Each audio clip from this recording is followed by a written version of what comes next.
Assalamualaikum warahmatullahi wabarakatuh. Selamat pagi semuanya. Perkenalkan saya Ahmad Nurhadi, pengampu guru fikih kelas 2 di MIN 6 Gunung Kidul.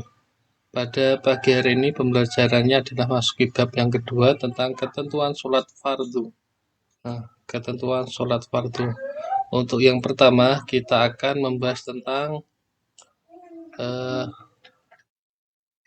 syarat-syaratnya dan ketentuannya. Ketentuan sholat fardu. Sholat merupakan ibadah yang hukumnya wajib. Sholat yaitu ibadah yang diawali dengan takbiratul ihram dan diakhiri dengan salam. Sholat terdiri dari perkataan dan perbuatan.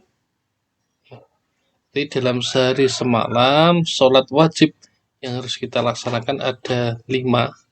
Ada sholat subuh, sholat zuhur, sholat asar, sholat maghrib, dan sholat isya.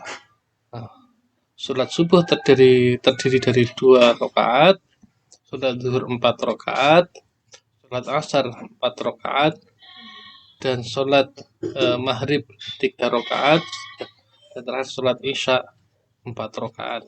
Itu adalah 5 sholat fardu yang wajib kita kerjakan dalam keadaan apapun dan dalam kondisi apapun. Agar sholat kita benar, maka kita harus memenuhi syarat-syaratnya. Yang pertama adalah syarat wajib sholat. Jadi sebelum sholat ada syaratnya. Yang pertama, yang wajib sholat adalah yang pertama pasti beragama Islam. Orang Islam baik laki-laki maupun perempuan wajib mengerjakan sholat fardu. Ini wajib ya. Dari sehari semalam ada 5 yang saya sebutkan tadi, jumlahnya total 17 rakaat. Yang kedua, diwajibkan sholat adalah orang yang sudah balik atau sudah dewasa. Orang yang sudah balik atau dewasa diwajibkan sholat. Tanda-tanda balik bagi anak yaitu biasanya berumur 15 tahun bagi anak laki-laki atau perempuan. Tapi biasanya sekarang sebelum waktu 15 tahun sudah balik kebanyakan sekarang. Yang kedua adalah tanda-tanda keluar sperma atau istilahnya mimpi basah bagi anak laki-laki, dan kalau sudah head bagi perempuan. Itu tanda-tandanya itu sudah balik dan itu sudah diwajibkan untuk mengerjakan sholat.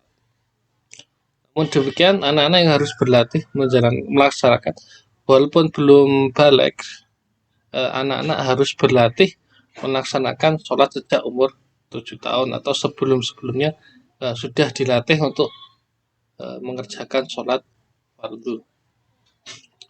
Syarat wajib yang ketiga adalah berakal sehat.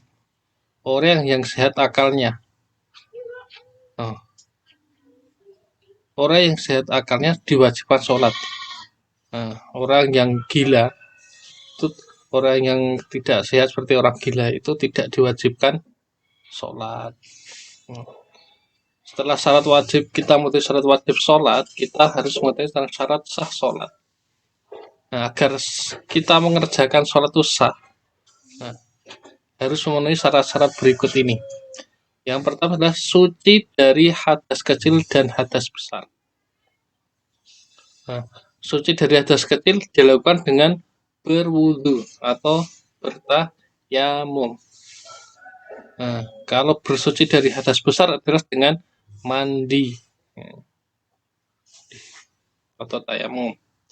Yang kedua, syarat sah sholat adalah suci badan, pakaian, dan tempat sholat dari najis. Badan kita, pakaian kita, dan tempat yang akan kita untuk sholat kita harus pastikan itu suci dari najis. Yang ketiga adalah menutup aurat dengan pakaian yang suci. Menutup aurat bagi laki-laki atau menutup bagian tubuh antara lutut sampai pusar. itu aurat laki-laki. Terus bagi perempuan yang yaitu menutup seluruh tubuh kecuali muka dan kedua telapak tangan. Tapi ya adab sholat ya untuk laki-laki tetap walaupun auratnya lutut sangat besar ya ya kita harus dengan sebaik-baiknya pakaian kita untuk mengerjakan sholat, pakai baju yang paling bagus, pakai sarung atau celana yang bagus, pakai peci dengan pakaian terbaik kita. Yang keempat adalah mengetahui masuknya waktu sholat. Jadi setiap sholat itu pasti ada waktunya masing-masing. Sholat subuh ya dikerjakan di pagi hari, jangan malah sholat subuh dikerjakan di sore hari, itu adalah salah. Jadi kalau sholat subuh itu pagi hari, zuhur siang hari, asar sore, maghrib sekitar jam 6 lah, jam 6 sore maksudnya. Kalau yang sholat isya ya habis jam 7 biasa seperti itu. Yang kelima adalah menghadap arah kiblat. Jadi sholat kita harus menghadap kiblat. Nah, kiblat sholat adalah di Makkah, arah Ka'bah di Mekah. Nah, arah kiblat Gerang Misat yaitu menghadap ke Ka'bah. Kalau biasanya ya orang Indonesia itu menghadap ke barat, agak sedikit serong ke kanan, yaitu barat agak kanan sedikit. Itu untuk Indonesia. Nah, itu adalah syarat sah sholat dan syarat wajib sholat. Nah,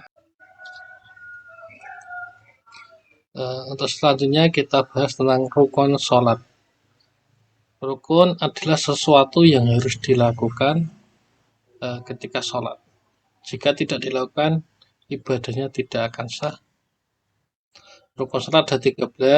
Yang pertama ada niat. Niat yaitu menyengaja mengerjakan sholat karena Allah Subhanahu wa Ta'ala bersama dengan takbiratul ihram. Niat ada di dalam hati ya. Nah, agar hati lebih khusyuk dan teringat sebelum takbiratul ihram melafalkan niat dengan lisan. Nah, contohnya niat sholat subuh kita baca niat sebelum takbiratul ihram kita baca niat sorry pada subir wa'atainu mustabdatiyah ta'ala. Nah, lalu Allah Akbar. Nah, ketika Allah Akbar kita dalam hati kita niat sholat wajib subuh ya. Dalam hati kita niatkan untuk sholat subuh. Nah, itu adalah rukun yang pertama adalah niat. Yang kedua adalah berdiri bagi yang mampu. Bagi yang tidak mampu berdiri boleh sholat dengan duduk atau berbaring.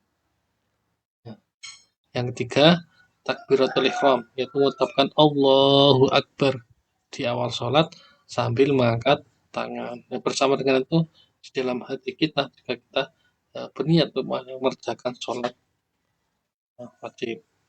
Yang keempat baca surat Al-Fatihah. Baca surat Al-Fatihah merupakan rukun sholat yang dibaca pada tiap-tiap rakaat. Jadi wajib dibaca ya surat Al-Fatihah, jangan ditinggalkan. Nah, yang kelima adalah rukuk dengan tumak ninah. Nah, setelah kita baca surat Al-Fatihah, kita rukuk. Yang keenam adalah i'tidal atau bangun dari rukuk dengan tumak ninah. Yang ketujuh sujud dengan tumak ninah. Yang kedelapan duduk di antara dua sujud dengan tumak ninah. Nah, duduk di antara dua sujud yaitu dengan duduk iftiros. Yang kesembilan duduk at-tahiyat akhir atau duduk tasyahud akhir. Duduk pada tasyahud akhir ini disunahkan dengan duduk tawaruk. Yang ke-10 membaca bacaan at-tahiyat, bacaan tahiyat akhir.